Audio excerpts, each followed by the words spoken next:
Welcome to ZOOMERTIMES TV.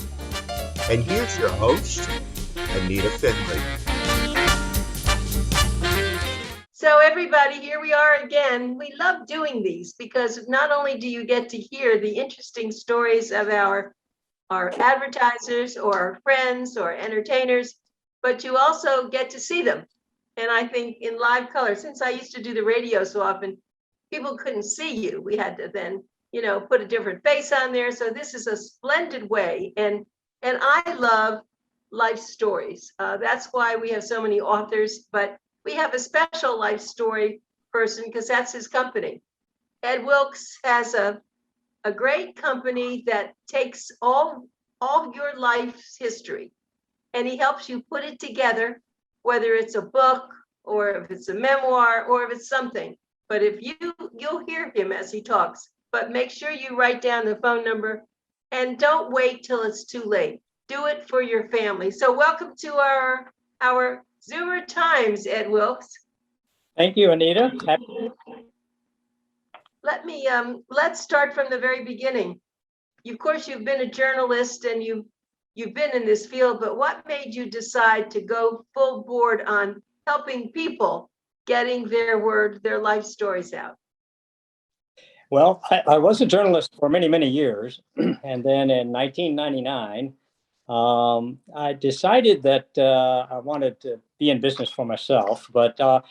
And I thought the idea of everybody having a book really appealed to me. And I was in a Barnes and Noble once, and I'm thinking, everybody should have a book, but not necessarily to sell, not necessarily, but everybody has a story. So the idea for everybody having a story to pass down to family and in a book, that's how I kind of came with the idea. And ironically, I mean, it wasn't my original idea. There were a few people doing similar things. There was actually an association, and I read about this group, only a few members in the Wall Street Journal, and they were meeting in California. But then I decided to really look into it and did some research and spent some months. And so, and then after about 6 months, I decided it's time to do it. And I gave my notice from the newspaper and jumped in, and didn't have any clients, but found one shortly to help me. Well, tell me about what people say to you when they first call. Yeah, I'm sure there's very interesting conversations. Well, I don't know if I have such an important life. Tell us what happens. It's both sides of the coin. I do get people, they'll call and they'll say, I don't know if I have that good of a story. But of course, everybody has a story, even if it's just for family. Not everybody has a story that really should be published and made available for sale. I mean, it's very hard to sell books, and the story itself has to really be something that is going to captivate somebody who doesn't know you. Unless you're famous or a celebrity, it's pretty hard to sell the book. But you can do the book and preserve the memories because you're really doing it for not for yourself, even though you'll immensely enjoy it. Lots of people have always enjoyed it. I mean, after all, how much time do you get to have somebody sit and listen to your whole life story? But they will enjoy it. But some people will say, well, I'm not sure I have that good a story. But so the key is that they do have a story for their family and for future generations. On the other side of the coin, many people call and they feel like they have a story that should be in a book and for sale, and it's going to be a bestseller. So a lot of people come at it from that angle. But and that's the thing about doing this, is the first thing really is to determine why you want to do it. Do you want to do it for a book for family, to preserve stories and photos, or do you want to do it to sell? And we can do either one and publish it, but they're written a little bit differently. So it's important to know that in the beginning, exactly what is the reason and how the book is going to be used. Yeah, exactly. And of course, people, they can't just do this themselves, not really. They do need an orchestra leader, and that's what you're kind of like. So tell us, what do you say to them? I mean, you do this, let's say now you do it over the phone, over Zoom. How do you get the information you need? Well, we do it, one of two ways, really. we can do them by phone, many of them, but in most cases, we actually go to the client and do in-person interviews, because we do audio recorded interviews, and then those interviews are transcribed and those transcriptions become our notes. So part of what we're working on. So we can do that. We can go to them. For instance, I was in Tucson, Arizona in May, and in Albany, New York, just north of there, in June to meet with clients. And we'll spend hours and hours doing interviews, and depending on how long the book depends on how many hours we need. But we do however many it takes to gather the information we know we're going to need to write. And then, of course, there's always follow-up things. But we can do them by phone, too, particularly if they're not too many hours. But, of course, we just do them in short snippets, an hour at a time if it's on the phone. And we usually do a couple of hours or 3 hours when we're doing them in person.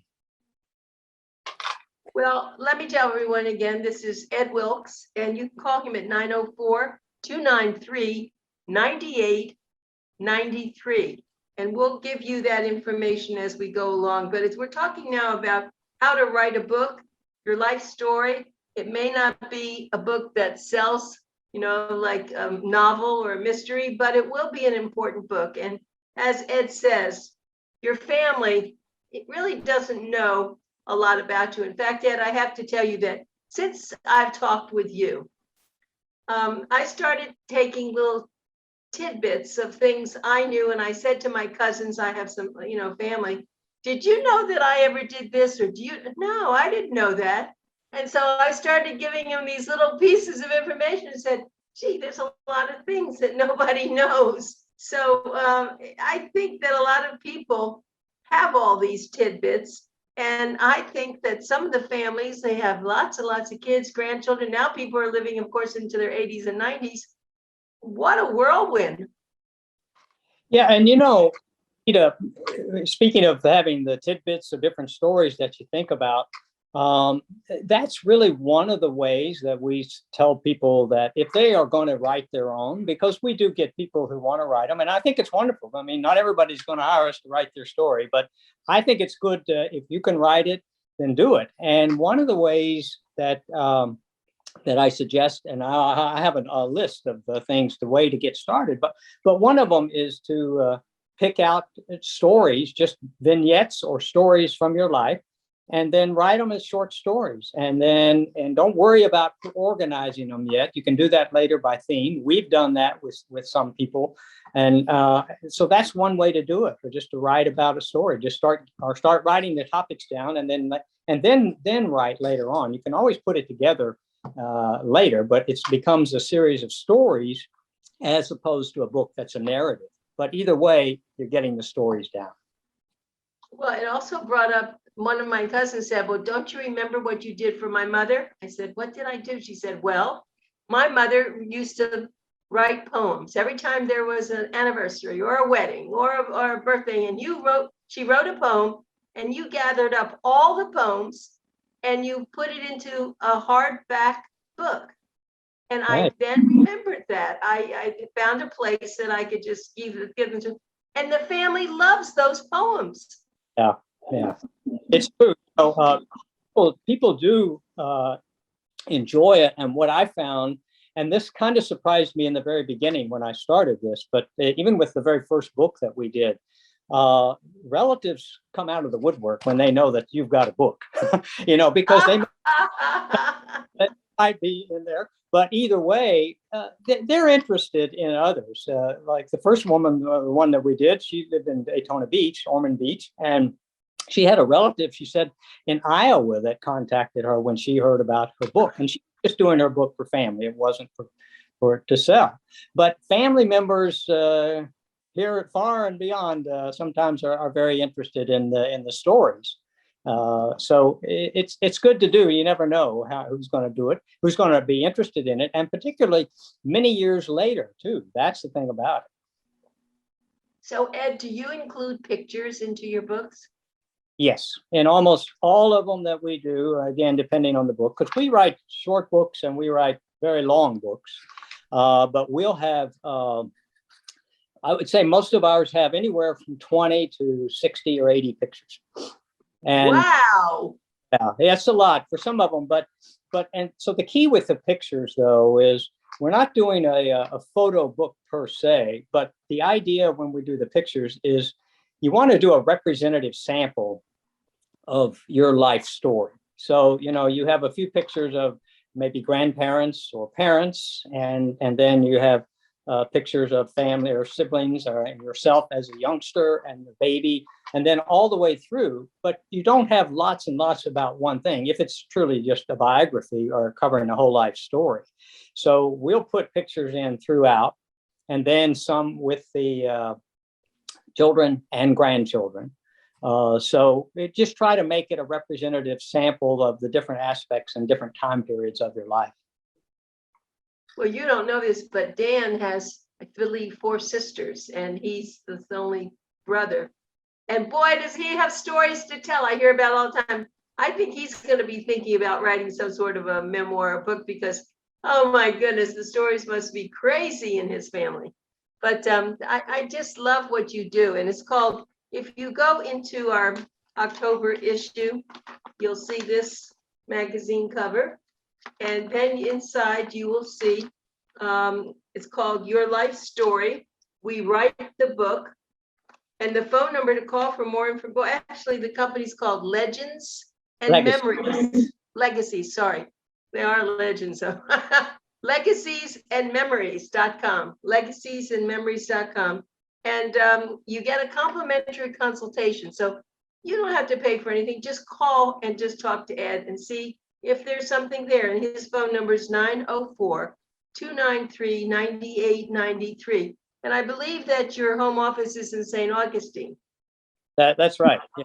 We're located in St. Augustine, but we work really all over the United States. I mean, and we've had several clients in South Florida and a number over in West Florida, in the Sarasota area, and even down in Cocoa and Daytona Beach. So we work pretty much all over. And you're right about the consultation part. I mean, really, because a lot of people have thought about the idea, but they don't really know how to go about it. So that's what, I encourage them to call me, and then we can just talk about, again, what's the reason you want to do it? How's it going to be used? What's the story?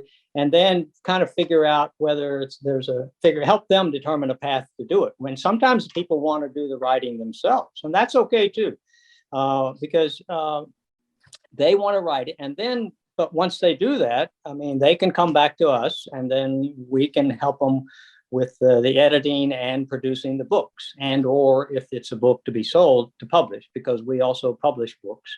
We publish books for our clients, but also we publish books for other writers and authors of other genres.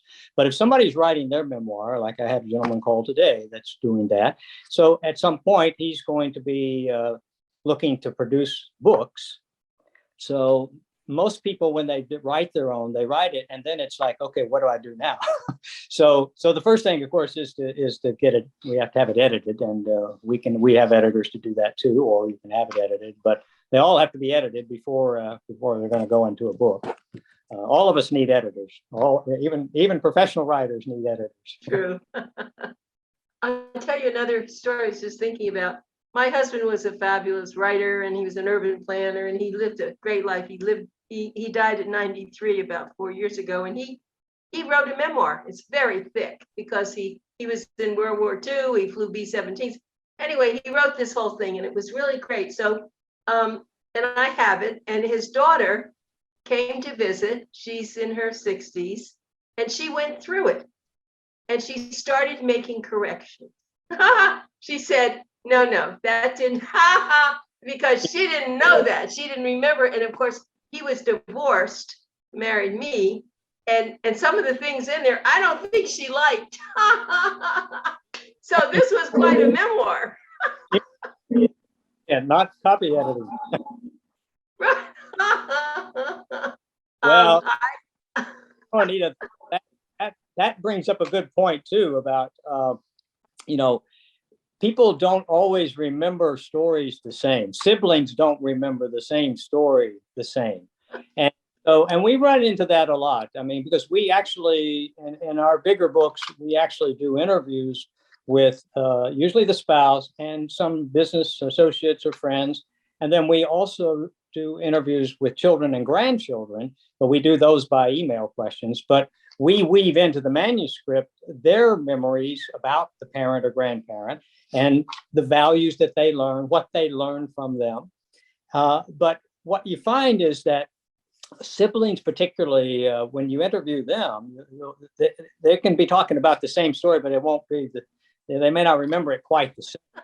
So the way you have to deal with that, or the way we deal with it, is you have to keep focused on whose book it is and their story. So you can't get too far afield. I mean, the other person, that's fine. They may remember a little differently, and that's okay. But you can't go into a lot of detail of their whole story because that's for their book.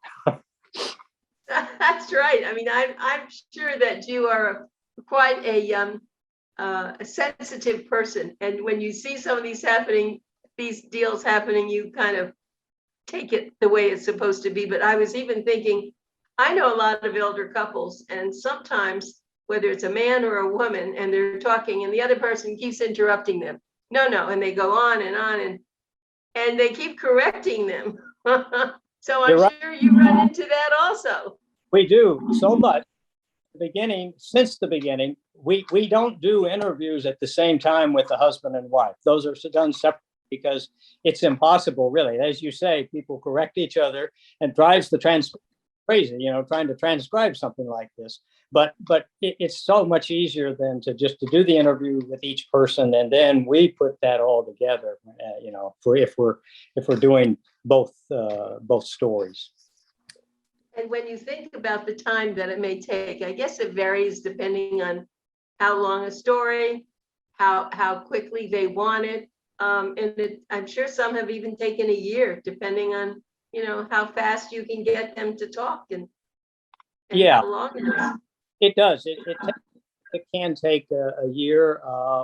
We have various packages, and they are such that we write to a predetermined length.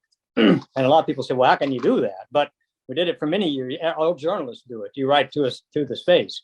So we may be writing a 40-page manuscript, or we may be writing a 150-page manuscript. And so if it's going to be, depending on how long, so that'll have some variation on the time frame. But we normally like to have anywhere 3 or 4 to 7 months to write the manuscript. Like, for instance, here's one that we did. This is a big book. It's 280 pages or something. And it's got lots of photos. But I mean, this book took over a year, in part because we had to go back and do a couple interviews, and people wanted to add more and gather more information. But then here's a book that this is really a memoir.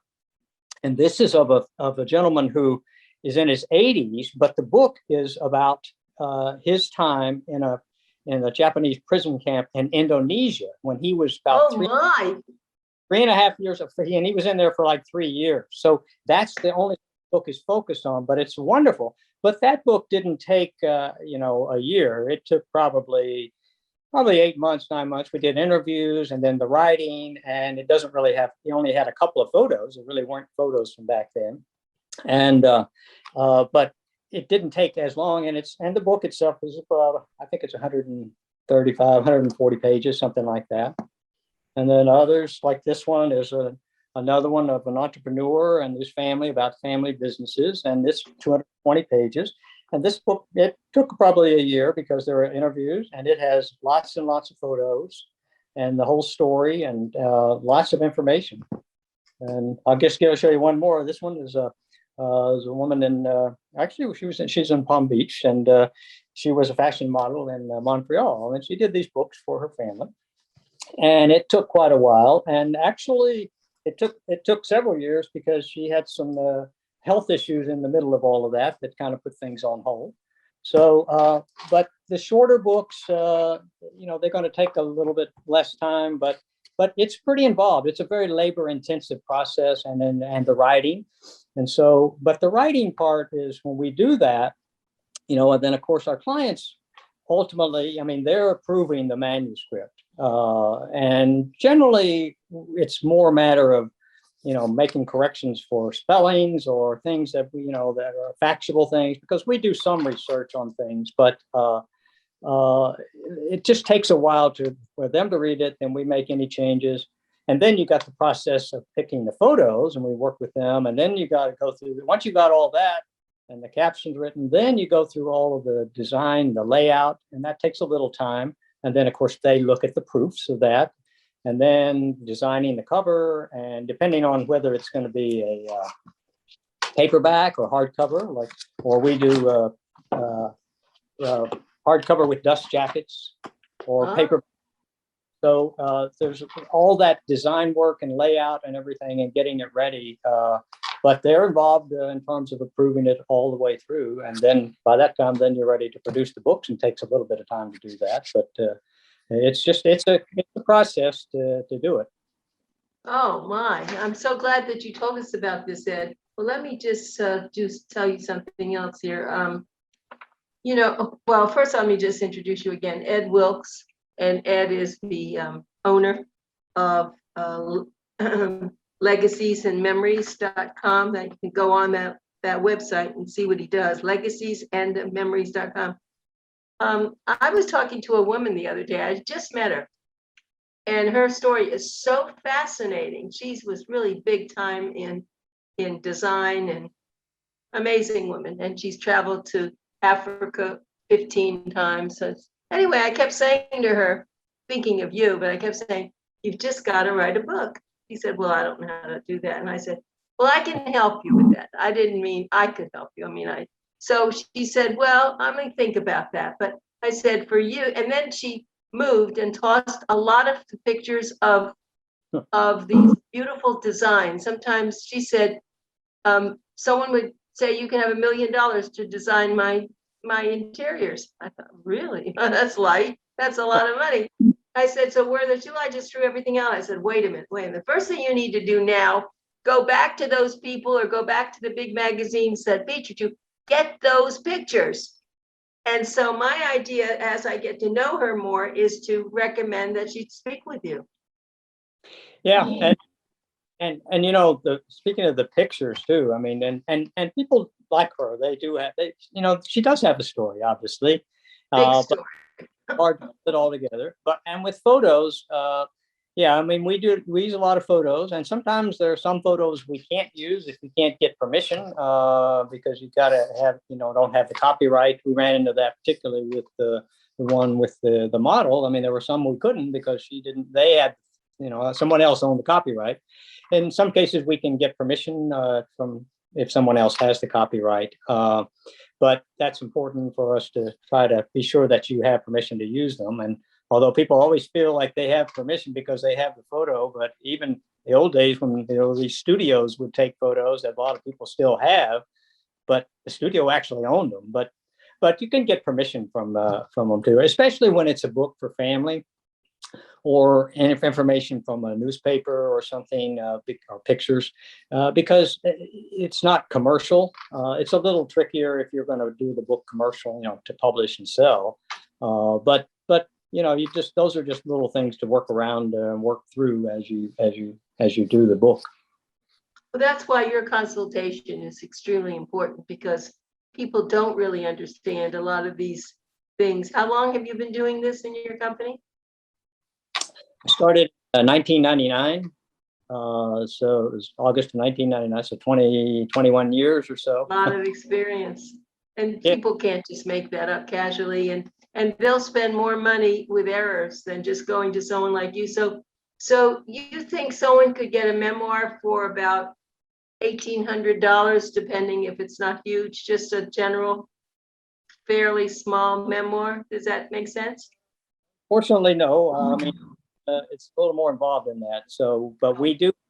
So we have autobiography packages, and the autobiography, the difference between autobiography and biography.